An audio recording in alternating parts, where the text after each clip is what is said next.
É possível uma criança ficar tomada por espíritos malignos? Bem, essa pergunta é muito comum, principalmente depois desse vídeo que eu vou mostrar para vocês aqui, que está rolando pela internet. Vamos na Bíblia Sagrada para a gente poder saber responder sem apenas dar opiniões, mas fundamentados nas Escrituras. Vem comigo e bora trocar uma ideia sobre esse assunto. Fala, meus equilibrados, tudo bem com vocês? Espero que sim. Pastor Léo na área, começando mais um vídeo aqui pelo canal. Se é a sua primeira vez por aqui, seja muito bem-vindo. Eu te convido a se inscrever, ativar o sininho e deixar o seu like e colocar aqui nos comentários o que você acha disso tudo. Terminando, pega esse vídeo e compartilha para alguém que você gosta de conversar junto, que você sabe que gosta do debate, do diálogo e de estudar a Bíblia.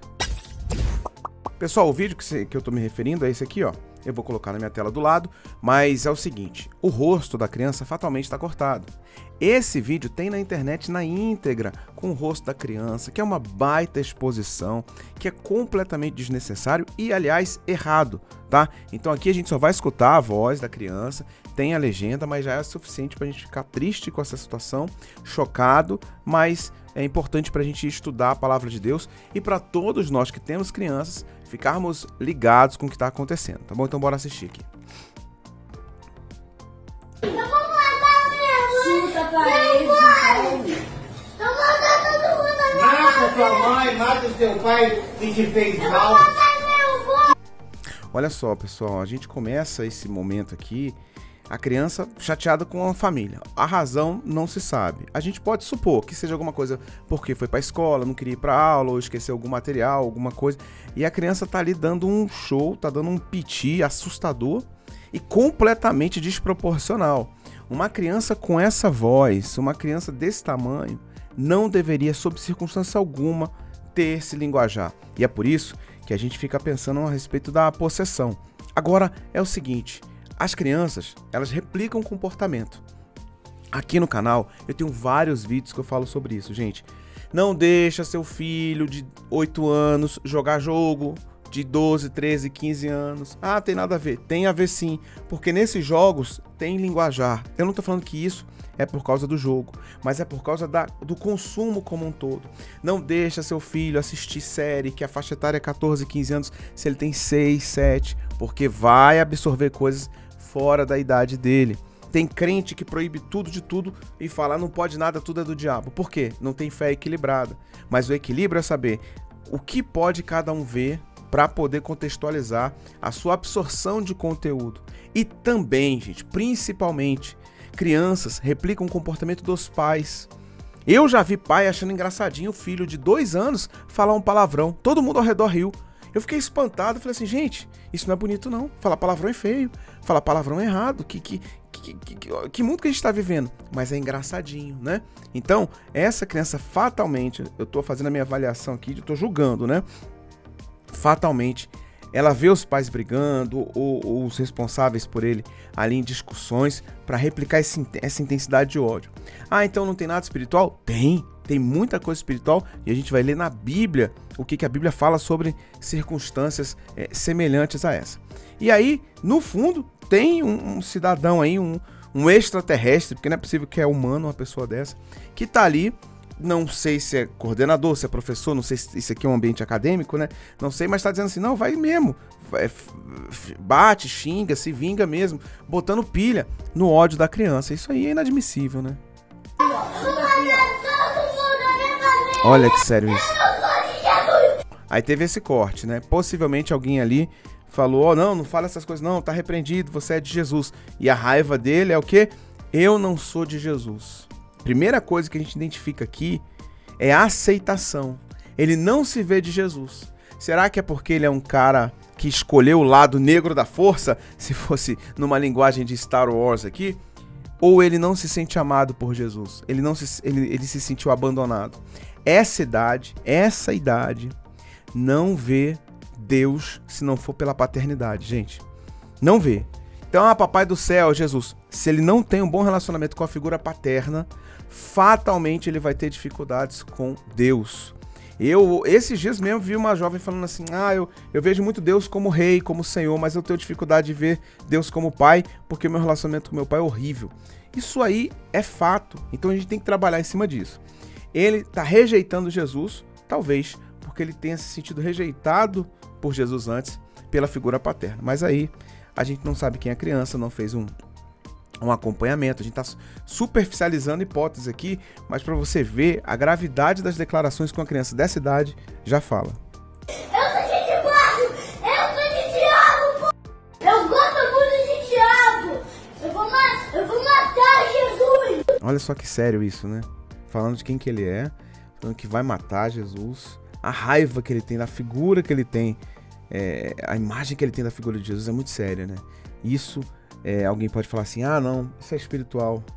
Então vamos na Bíblia, gente. Olha o que a Bíblia diz, para você nunca mais esquecer.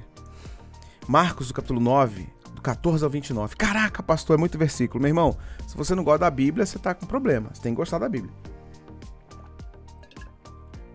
Não tem jeito. Estudar a Bíblia, tem que usar a Bíblia. Diz assim, ó. E quando se aproximou dos discípulos, viu ao redor deles grande multidão, e alguns escribas que disputavam com ele. Ok. E logo toda a multidão, vendo-o, ficou espantada e correndo para ele o saudaram. E perguntaram aos escribas, quem é este que discutis com eles? Quer dizer, Jesus já estava ali completamente se posicionando como Messias, né? E aí vem no verso 17, olha só. E um da multidão, respondendo, disse, mestre, trouxe-te o meu filho que tem um espírito mudo. Ele diagnosticou que o fato da criança ser mudo era espiritual. Toda criança muda, ou surda, ou cega, é um espírito? Claro que não, gente. Claro que não. Sob circunstância nenhuma. Essa é uma especificidade do texto, mas poderia ser outras coisas. A gente não pode associar a enfermidade à possessão, tá? Quem acha isso está completamente precipitado. Nesse caso, o espírito estava fazendo com que a criança não falasse. Verso 18 diz, e este, onde quer que o apanhe, despedaça-o, e ele espuma, e range os dentes, e vai definhando, e eu disse aos teus discípulos que o expulsassem.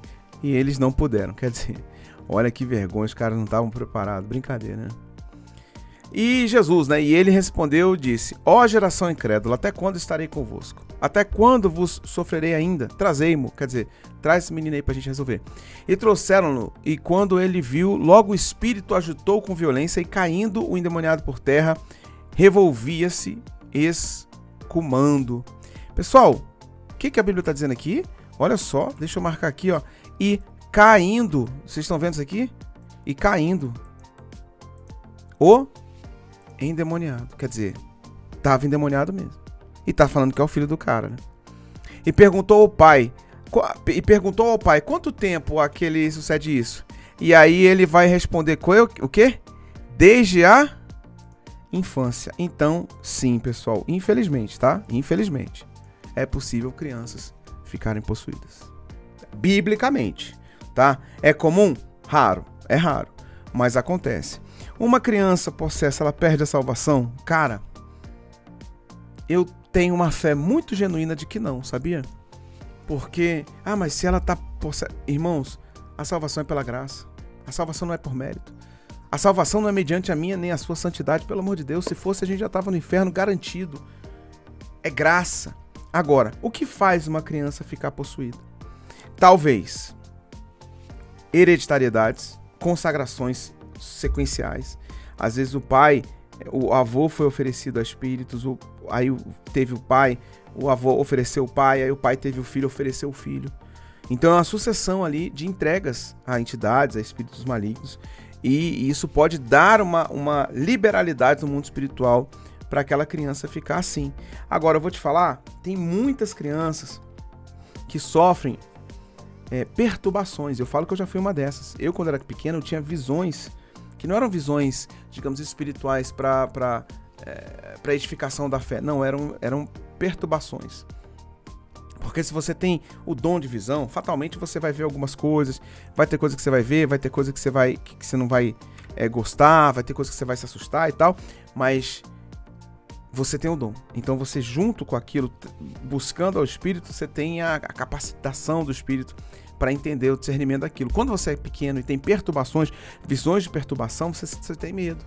Eu era uma pessoa, criança mesmo, que tinha medo de dormir sozinho, tinha medo de ficar à noite em casa, eu tinha medo de olhar para a janela à noite. Por quê? Porque eu já tinha tido visões perturbadoras de espíritos malignos, vendo mesmo, igual vocês estão me vendo aqui e tal, eu vendo.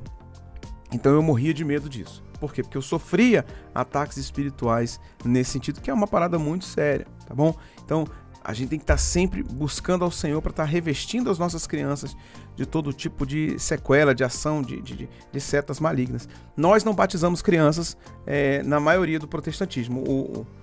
O presbiteriano e alguns batistas ainda tem, mas é mais o presbiteriano.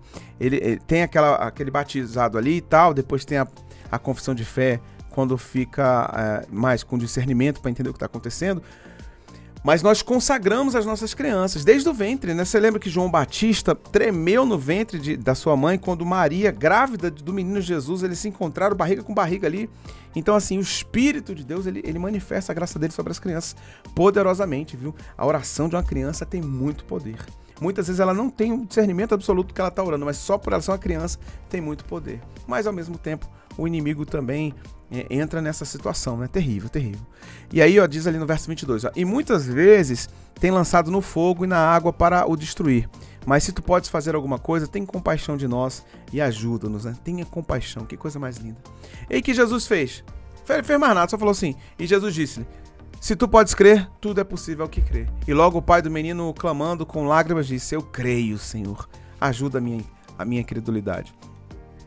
E Jesus, vendo que a multidão corria, repreendeu o espírito imundo, dizendo, espírito mudo e surdo, eu te ordeno, sai dele e não entres mais. Glória a Deus, aleluia. E ele, clamando e agitando com violência, saiu e ficou o menino como morto. De tal maneira que muitos diziam, ih, morreu, está morto. Mas Jesus, tomando-o pela mão, o ergueu e ele se levantou. E quando entrou em casa, os seus discípulos lhe perguntaram à parte, por que não podemos expulsar? Ah, eles ficaram encucados com isso, né? Sem vergonha. E disse-lhes, esta casta não pode sair com coisa alguma, a não ser com oração e com jejum. Olha que parada séria. É claro que esse texto, oração e jejum, tem um debate teológico que pode ter sido acrescido depois, né? Não estava no contexto inicial, enfim. Mas que texto poderoso. Então, meus irmãos, nós temos que tomar muito cuidado ao julgar uma criança como possessa, tá bom? Isso é muito sério. Não dá pra gente ficar julgando assim à torta e à direita. É possível? É. Essa do vídeo que a gente assistiu aqui está? Não sei. Por quê? E principalmente, não tive o discernimento do Espírito. Se eu tivesse tido oficialmente, eu poderia falar, ó, eu senti de Deus, eu tive esse... Não aconteceu. Pelo fruto se conhece a árvore. Então a gente pode concluir que talvez estivesse, podemos imaginar isso. Mas existe também falta de educação, má criação, mau exemplo dos pais. Isso é muito comum.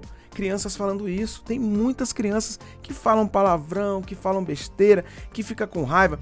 O pai deixa o filho fazer o que quiser, o filho cresce, xinga pai, xinga mãe, filho batendo porta de quarto na cara dos pais. Rapaz, eu já vi filho falando cada coisa que se é o meu irmão. Ah, mas a chinelada canta. Ai, não pode dar palmada. Não dá palmada, não deixa o seu filho virar um delinquente. Então, nesse caso, pode ser espiritual? Com certeza que pode, mas pode também ser vários problemas psicológicos.